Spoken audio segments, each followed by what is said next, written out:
Hey, Dustin Tibbetts here, financial advisor with Jazz Wealth. How you doing today? Look, it's my name.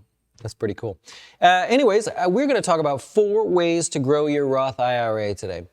And we got to really hone in on a few things. So I'm going to share some of this with you. I'm not going to make this a long video. We're just going to go right through it here. I'm going to give you 4 things, because 4 things, that's what I do there, not edited. Let's get started. The first thing is go easy on the dividends, right? Not saying you can't have dividend stocks, dividend funds, dividend ETFs, mutual funds, whatever you'd like to have, just go easy on them. Remember that a Roth IRA is supposed to be tax-free, meaning your contributions and your growth. So if you want the growth, you want as much growth as possible, the biggest growth stocks you can get in there, the biggest growth funds. Dividend funds, dividend ETFs, don't tend to perform as well as the market or outperform. I'm not saying they can't. I could give you a handful of examples where they do, but it's not common. And it's not very likely that you're going to pick a group of dividend stocks or ETFs that's going to beat, right? So let me share this here with you. Real quick, I'll just show the performance to just drive an example here, right? So we're looking at, first we've got I just picked a couple big names, right? So Vanguard, this is the VIG, right? Performance, we're looking 10 years. Let me add Schwab. They've got a good dividend fund in there. There it is. So we've got Schwab in there as well. So pretty much the same performance. You got about 11% difference in terms of total return over an 10-year period. So that's not, that's meaningful. And then let's plot the S&P. We'll put that in blue over here over the top, just so you can see. It's not a miraculously large difference, but if we're talking a Roth IRA, and over 10 years later, I'm telling you that there's a 10% difference, 11, between dividend funds, and I'm telling you now that, oh my God, we've got a 13% difference, right? 13% difference. And actually, let's do it this way too. Look at this. I'll just show you the annualized data. There you go. So look at it this way, right? S&P last 10 years average 11.26%. Schwab wins here with my little example, 10.7 and 10.28. You think like, oh, that's a 1% difference there if you're a Vanguard fan versus an S&P fan or whatever, but that's 1% a year over the course of 10 years, all because this is total return, by the way. So we're not saying, and then add the dividends in. So your total return's still a little bit shy there. So tip number 1, real simple, just go easy on the dividend stocks and the dividend funds. Can be there, but we don't want to go full force on that one there. Tip number 2, this is a cool one. So a while back, we did a study for clients that couldn't afford to put in the $7,000 into their Roth or the $6,000. And actually back then it would have been maxing it out was $5,500, right? So they said, well, I can't max it out first thing of the year. The timing of a withdrawal to a Roth or IRA is always best first thing of the year, right? January 1st or 2nd, throw that money in there and just call it a year and be done with it. But some people can't afford that, so we looked and we said, what's the second best way to do it? Is it monthly deposits? And if so, what day of the month is it? Should it be the beginning, the middle, the end? Should it be on a Tuesday? Should it be on a Friday? What should it be?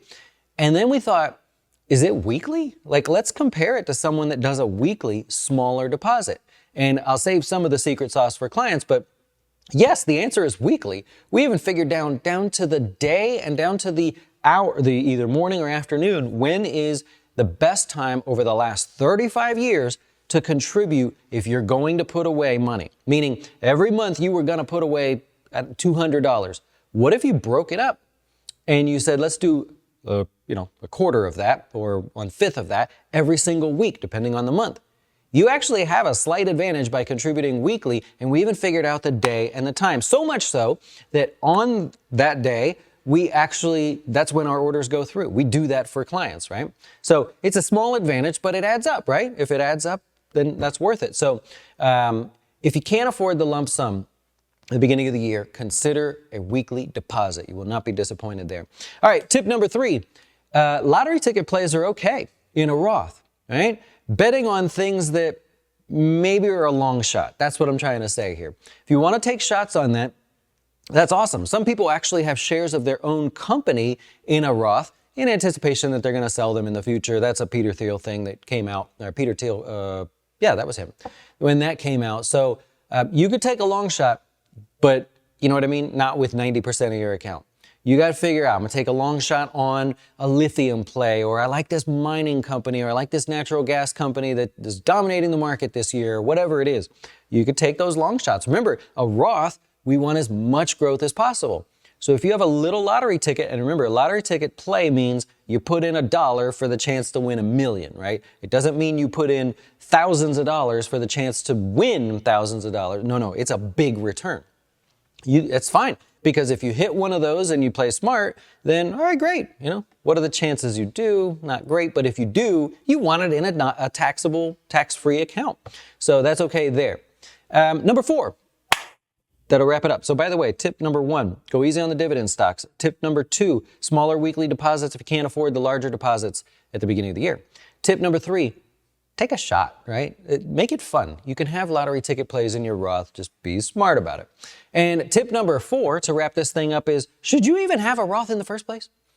I am now bringing this up more because I see more and more people contributing to a Roth that shouldn't be, right? Once I get to know them, we do their whole account, the whole initial plan and everything, and go, what are you doing?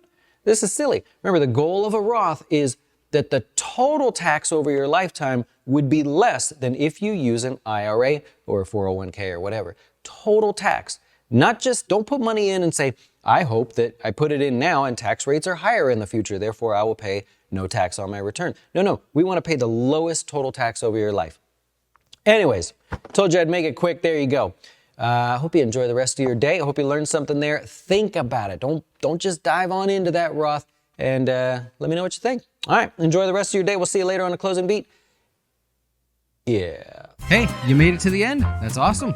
Well, if you want to check out more geeky stuff, be sure to check out that video over there. Also, if you could subscribe, that really help us out. We're financial advisors that love to teach, and you'll find all kinds of free stuff on our videos. And remember, keep your dough straight. Yeah, I did it. You did it.